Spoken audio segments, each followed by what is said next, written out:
What's up everybody, Christian James here. Today's video, we're getting robbed at the LCBO, but Doug Ford has beef with Crown Royal. They do nothing and we give them so much damn money. Let's go. So as I said in my opening monologue, at the liquor stores in Ontario, the one we're about to look at, you got robbed for 170 grand. And Doug Ford is concerned about Crown Royal leaving. We're getting robbed. Crime's out of control, yet he does nothing to encourage the federal government to change things and then wants to start beef with Crown Royal. You ban American liquor and then you start beef with a Canadian liquor company that wants to leave instead of giving them reasons to stay, like tax cuts or bursaries, or find out if it's a financial... No, just keep doing that shit. Also, America has 10 times the population. Doesn't that kind of make sense why they go over there if you're not allowing our liquor over there, probably? Fucking moron. But let's take a look. Richmond Hill, Ontario, and I'm near the corner of Major Mackenzie Drive and Leslie Street, literally the scene of the crime. More on that later. But you see, liquor theft, that's a really big deal in Ontario right now. Thieves are increasingly boldened. They're going into liquor stores and cleaning out the shelves and walking out in broad daylight without even wearing disguises. Do you remember what happened more than a week ago in Kitchener? Check it out.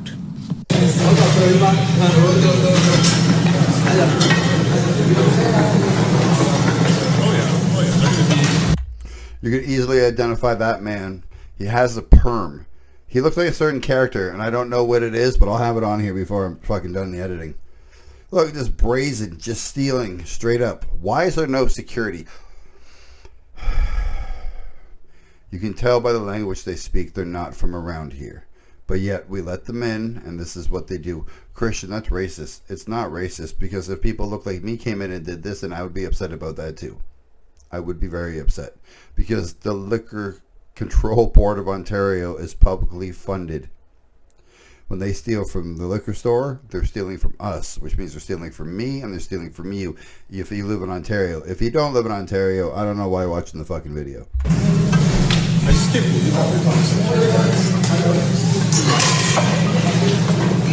Hey guys, you're on live TV, eh? You're on live TV?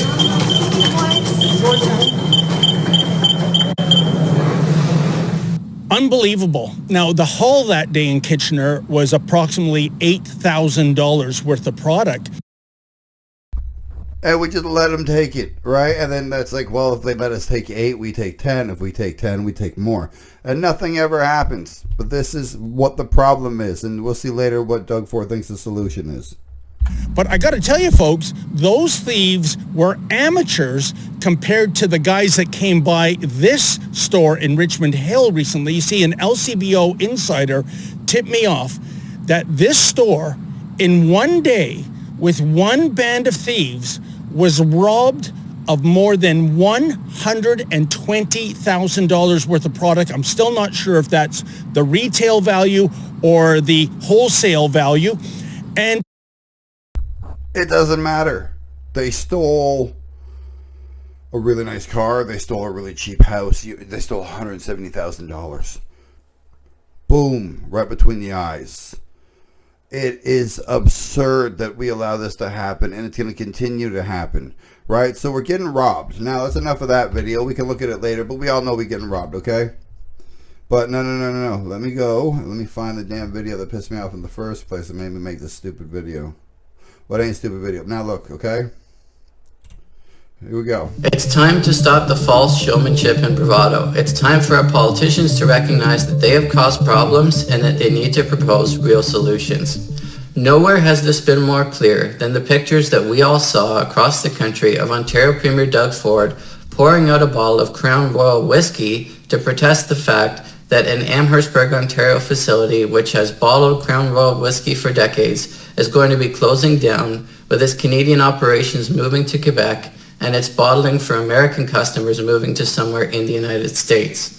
Now, of course, losing these jobs is an unfortunate reality of today's economy, and it's right for the Premier to lament that. But it is wrong, for example, for him to threaten to take Crown Royal off the shelves at the LCBO. Thieves are taking off the shelf for them. Do you see what the problem is? Look, at the end of the day, yes, some people are going to lose their job, and that's terrible. This is free industry. You have the right to take your beverage wherever the hell you want to take your beverage. Look, Tim Hortons ain't been ours in a long time, so what's the problem with Crown Royal? Like, if you don't drink Crown Royal, drink Crown Royal. I drink Buffalo Trace. It's an American bourbon. It's also older than America, so suck it if you're one of those, America, blah, blah, blah, you're Canadian. My point is about these two videos. This is what he focuses on. A bottling plant that people work at. I understand that's very, very, very important. But we have crime through the roof. The actual liquor itself that he's worried about leaving is getting stolen in record numbers. And no one seems to give a shit. We just let people take stuff. And what are you going to tell me? Christian, they're thirsty. They need 170 grand worth of liquor in one day. They're not stealing bread. They're not stealing meat. They're not stealing diapers. They're stealing liquor. When you allow people to take from the government, it escalates from there. If you think it just stays with liquor, you're out of your mind. Lawlessness breeds more lawlessness. If you allow a little, they take more. If you allow a little more, do you understand how this fucking works? And if you're one of those people like, that's not how it works. It's exactly how it works. Look, we have a company that wants to leave, and we have a premier that's pouring out bottles like his friend's fucking dead, right? One for the homies. But yet we have liquor stores getting robbed that are costing us, the taxpayers, money. And again, I know some people lose their job, but if it's moving to Quebec for Canada, won't other Canadians fill those jobs regardless of how you feel about the French? And then the part that's going to America, if America's not allowing our liquor down there, and I'll look and I'll put it right here if that's the truth, then what are they supposed to do? He's the one putting the tariff on. He's the reason I had to have one of my friend's American sisters bring me up a bottle of Buffalo Trace for Christmas, the September 10th-ish. I don't know what the hell the date is. But you understand what I'm saying? They worry about the dumbest shit ever because they want to look like it's good for a photo op. It's good to pour one out for the homies. It's good to pour one out for Ontario. Meanwhile, they got robbed for 170 grand in one day, and he says shit and nothing gets done. We pay more, we get less. We get more cops, we get more useless cops. Paramedics apparently are the only ones that are still competent. Firefighters, I don't know. I don't know if there's enough fires anymore to test them. But at the end of the day, everything costs more, and the people running it are getting dumber. They're worthless. All they care about is doing the most basic shit ever that's super easy to do, and the things that fucking matter never, ever, ever get done because it's hard to do. And the people who like to do hard work, nobody wants the hard work done their way. So we're stuck in this dumb cycle of nothing getting done and photo ops for a fat guy to look good in the front of the newspaper. Like, comment, subscribe. I'm out.